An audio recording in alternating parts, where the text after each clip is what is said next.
And are you following some kind of plan for that? No, I'm eating 24/7. No, I'm eating 24/7. You're not keeping any rozas as such? No, and I mean, not at all. I've never done that in my life. No, and I mean, not at all. I've never done that in my life. मेरा नाम है रुमा गुप्ता और मैं graduate कर चुकी हूँ. मेरा सवाल है कि अगर एक मुस्लिम लड़का और एक हिंदू लड़की शादी करे और अगर ऐसा हो कि वो मुस्लिम लड़का हिंदू लड़की के घर में नमाज पढ़े और वो हिंदू लड़की उसके घर में जाकर पूजा भी करे, तो ये क्या जायज़ है या नाजायज़ है?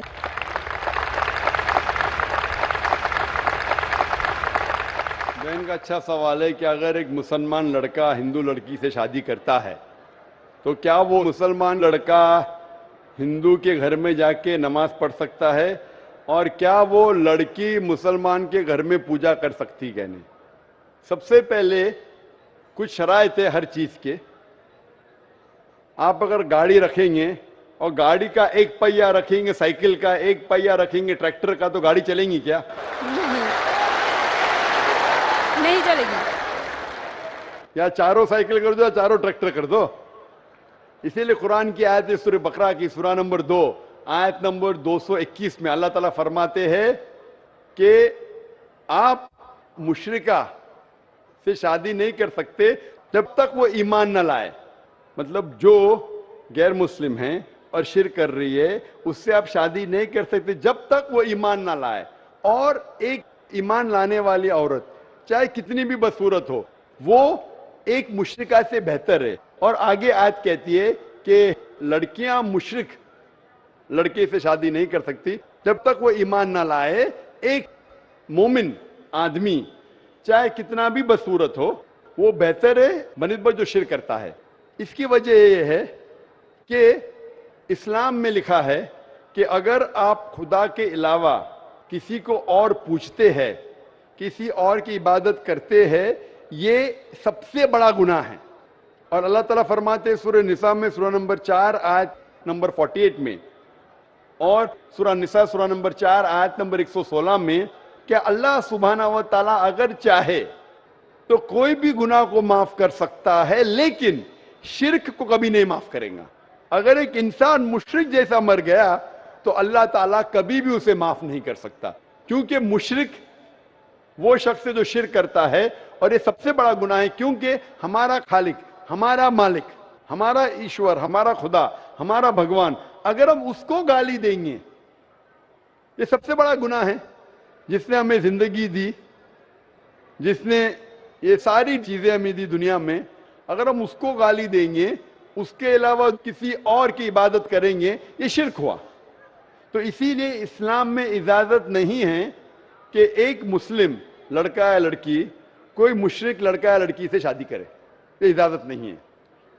जहां तक के सवाल है क्या एक आम मुसलमान हिंदू घर में नमाज पढ़ सकता है? अगर उसके सामने कोई मूर्ति नहीं है तो नमाज कहां भी पढ़ सकता है अगर जगह साफ है. हमारे रसूल मोहम्मद सल्लल्लाहु अलैहि वसल्लम फरमाते कि सारी दुनिया, सारी धरती मोमिन के लिए मस्जिद है. यानी सारी दुनिया आप कहां भी नमाज पढ़ सकते, देखना चाहिए कि साफ है, आप नमाज पढ़ सकते. तो ये आप जाके अगर हिंदू का घर में जाते हैं और वह साफ है, कोई मूर्ति आगे नहीं है, तो नमाज पढ़ने में कोई हर्ज नहीं है. जरूरी नहीं है कि आपको शादी करना चाहिए फिर आप नमाज पढ़ सकते. शादी करने की जरूरत नहीं है. नमाज पढ़ने का अगर साफ जगह है तो कोई हर्ज नहीं. इसीलिए शादी के लिए शर्त है कि दोनों का ईमान हो.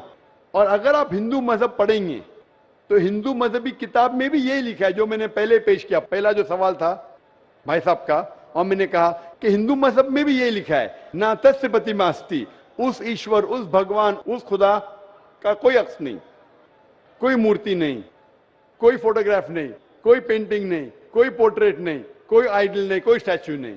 अगर ये मान ले कि कम से कम जो यकसा है हिंदू और इस्लाम के मजहबी किताब में, कम से कम उसके ऊपर अमल करे तो अक्सर हमारे मुश्किलात दूर हो जाएंगी. जो यकसा नहीं है उसको कल डिस्कस कर सकते.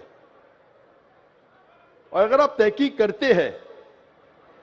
करते हिंदू मजहब की किताब पढ़ते और इस्लाम मजहब की किताब पढ़ते, दोनों में लिखा है खुदा एक है.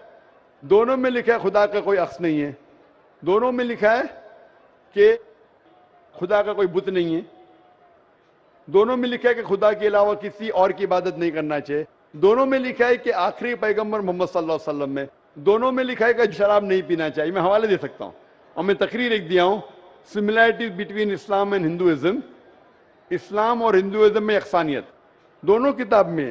آپ اگر پڑھیں گے قرآن مجید میں سورہ مائدہ سورہ 5 آیت نمبر 90 میں لکھا ہے کہ شراب پینا حرام ہے. اب Manusmriti chapter number 9 verse number 225 پڑھیں گے, اس میں لکھا ہے کہ شراب پینا حرام ہے. قرآن میں لکھے سورہ مائدہ سورہ نمبر 5 آیت نمبر 3, سورہ بقرہ سورہ نمبر 2 آیت نمبر 173, سورہ انعام سورہ نمبر 6 آیت نمبر 145 اور سورہ نحل چیپٹر 16 ورس 115 میں حرمت علیکم المیتۃ والدم ولحم الخنزیر وما اہل لغیر اللہ بھی. کیا آپ کے لیے حرام ہے مرا ہوا گوشت, خون, سور کا گوشت اور وہ کھانا جس کے اوپر اللہ کے علاوہ کسی اور کا نام لیا گیا ہے. آپ اگر ہندو مذہبی کتاب پڑھیں گے اس میں بھی لکھا ہے کہ سور کا گوشت کھانا حرام ہے. اگر آپ تحقیق کریں گے کافی یکسانیت ہے. اسلام مذہبی کتاب میں لکھا ہے قرآن میں سورہ نور میں سورہ نمبر 24 آیت نمبر 30 اور 31 کے اندر حجاب کے بارے میں, عورت کو الحمدللہ حجاب میں ہونا چاہیے, سر سے ڈھکا ہونا چاہیے اس کا جسم, صرف جو دکھ سکتا ہے وہ چہرہ اور ہتھیلی تک کے. آپ اگر ہندو مذہب کتاب پڑھیں گے رگ وید بک نمبر 8 میں لکھا ہے اور رگ وید بک نمبر 10 میں بھی لکھا ہوا ہے کہ عورت کو اپنے سر کے پلوں کو ڈالنا چاہیے چہرے پہ. رگ وید میں بھی لکھا ہے کہ جب مرد کو دیکھے تو نظر نیچے کرنا چاہیے. یہ قرآن مجید میں لکھا ہے سورہ نور سورہ نمبر 24 آیت نمبر 30.